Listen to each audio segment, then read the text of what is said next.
गुप्पी का ना हमरा मैं नानी ये सब लगा हम था देखल वैसे नाके लंबो छी का हो गेल हमर बात मानो देना। गुप्पी का ऐसा समाचार बा ए बाबू ए लडुआ चला हो कोन केगा समाचार करे वाला बा रे ए छावड़ा ए लड्डू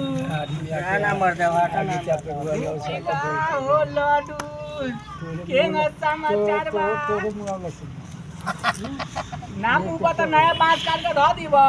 लास्ट में काट के भेज दो अच्छा ए मर्दे ऐसे हम कहले कि हम के बुलवा लोग ना बोलो हम तो रखे माने कहे के मतलब का भाई कहबो तो नया बात मरे नहीं नहीं है थवा दिन का पास काट के दो हैं घर में मरे ना बकन काट के लगे हेलन धो दे वो तो हम